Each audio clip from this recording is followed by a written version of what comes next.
Dreams do come true. So kids, what's your dream?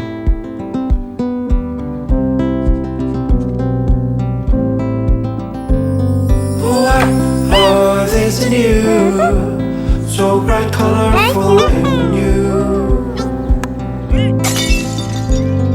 Sometimes it feels hard, but you don't wanna give up.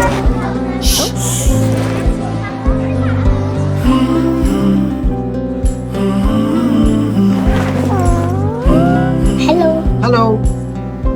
Hi. You can see my dream? Of course, because I too had a dream. Some days I dreamt of becoming a tennis player and some days a cricketer. To make their dreams real tomorrow, you need financial planning today. Choose from a range of child plans from Aegis Federal Life Insurance and help your child dream big.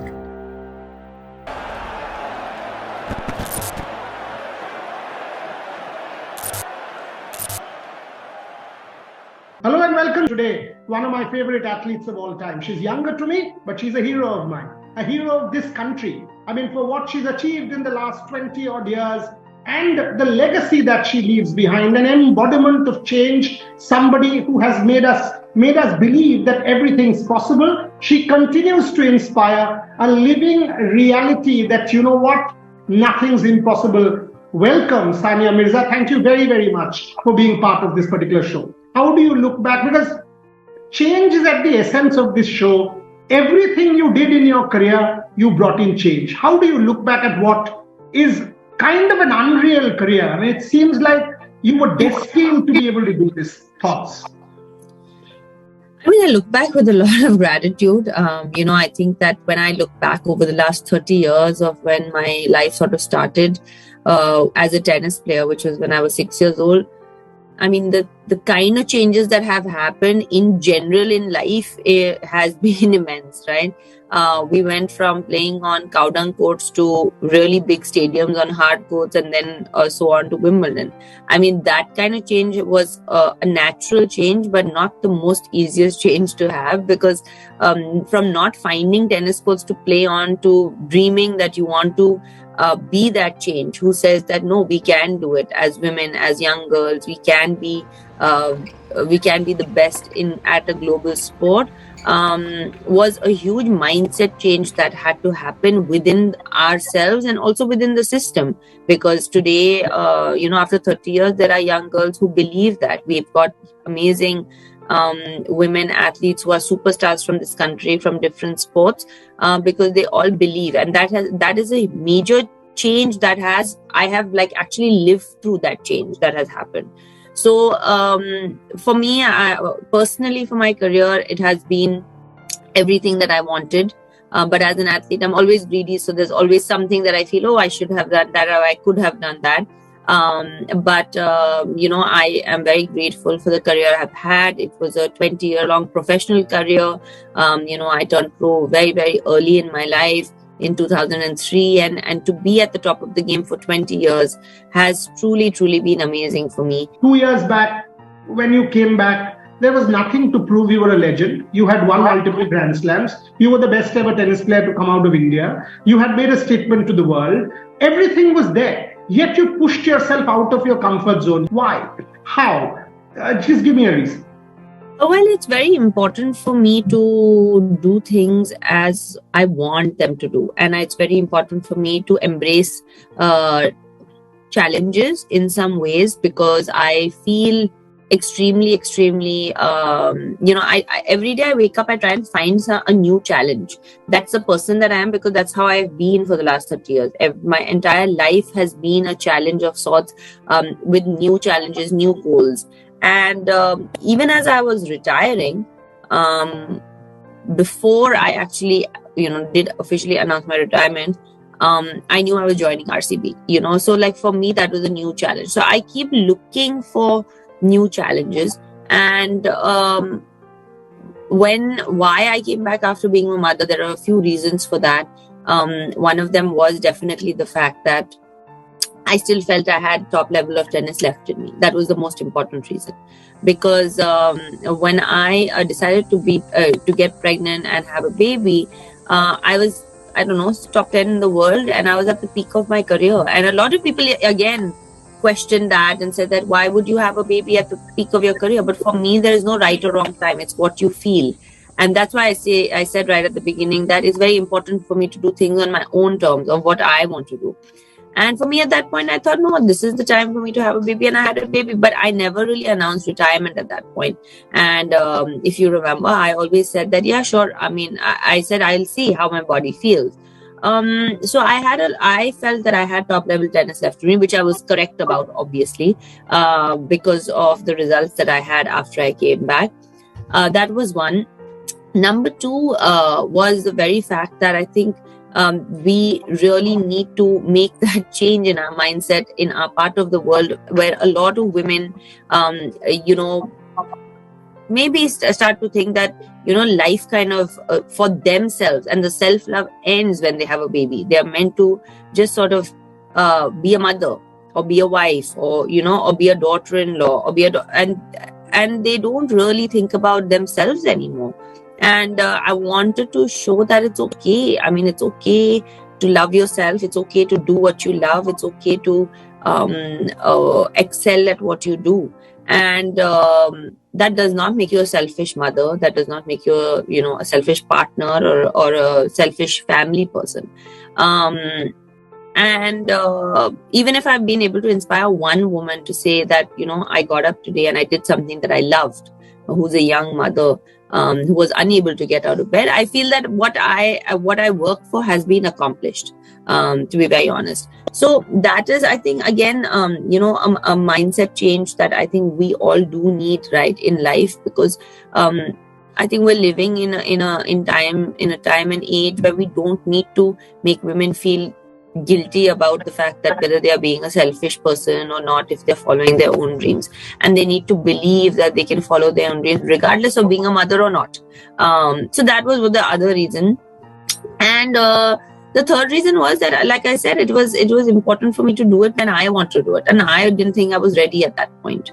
So those were a few reasons when I thought, and again, the mad person that I am, as you know, I like challenges. So I was like, I've put on 23 kilos and I was like, sure, let me lose all this weight and get fit again. And let's see if I can do this. And it was very exciting for me to have this challenge. I lost weight in 4 months, as you know. And I was like, yeah, this is going to be fun because I'm pushing my body and I'm pushing my mental state to a limit that I have never pushed it before. I've never been in a position of such extreme physical change that had happened in my, in my body. And then I'm like, okay, I need to get it back to, at least close to back to where it was for me to be playing at the highest level. And I was able to do it. So for me, that's a goal and that I had to achieve, and I did it. Was there self-doubt? I think self-doubt is a very normal thing. I mean, I think we need to normalize the fact that sometimes it's okay to question yourself.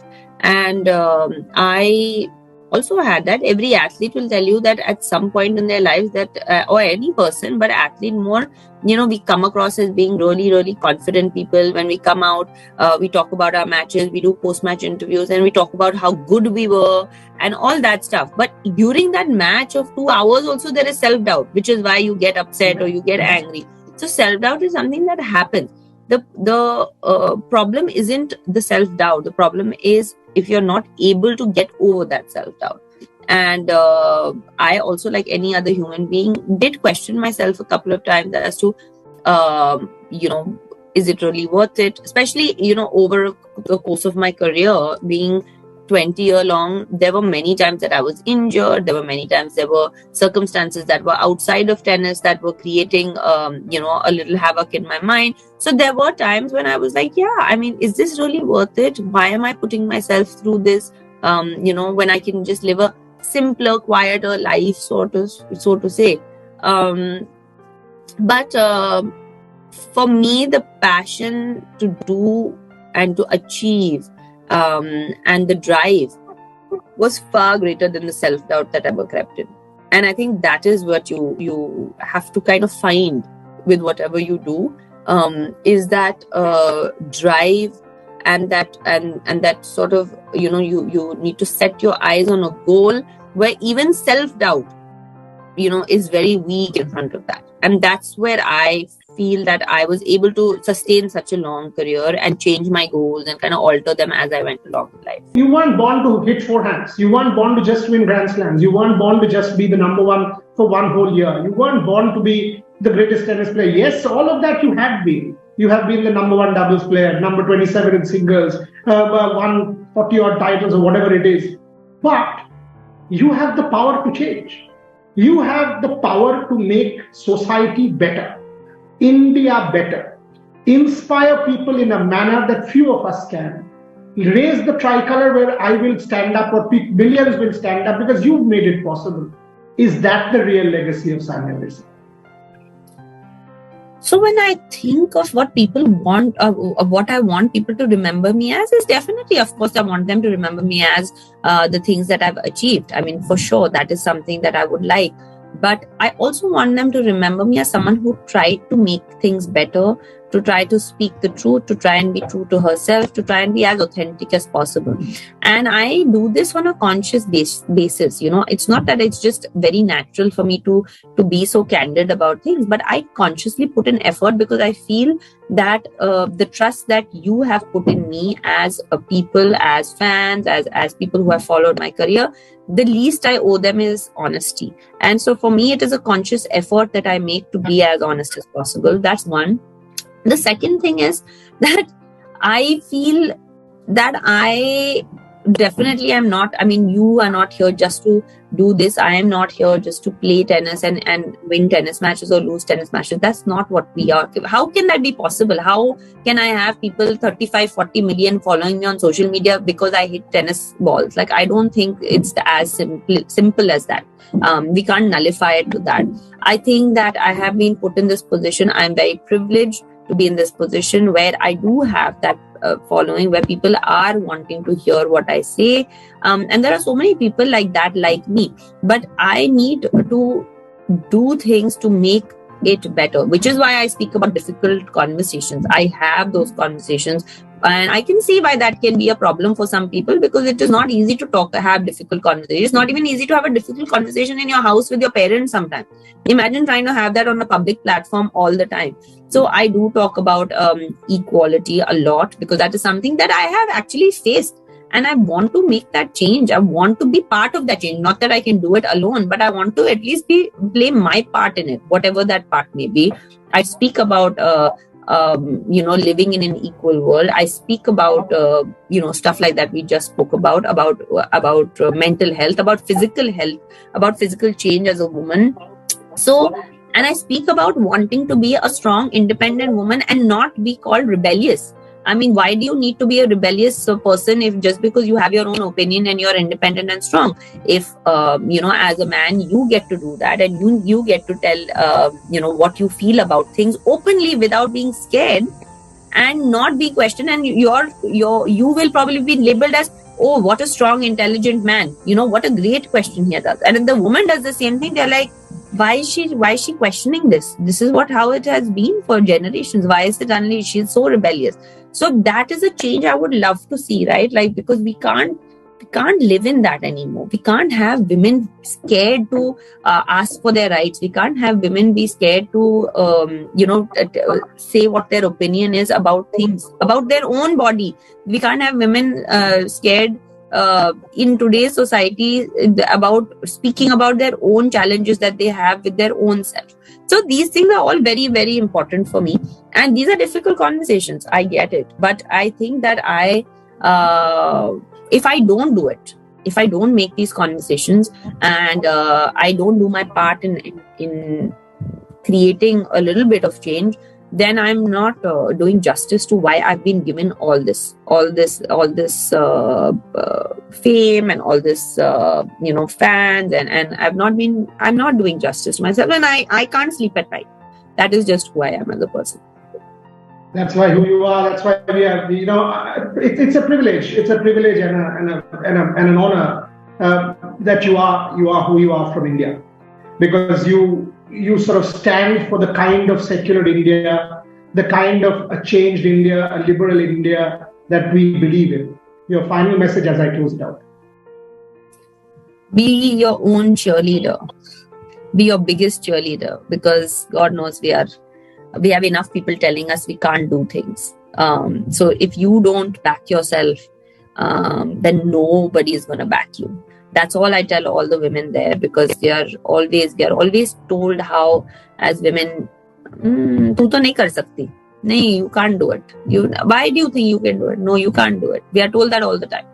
And you have to be your own biggest cheerleader. Fantastic. I'll end there. And all I will say is a country of 130 plus crores are probably cheerleaders of this lady, because she's made us believe that it's possible. I am. And have no qualms in saying that.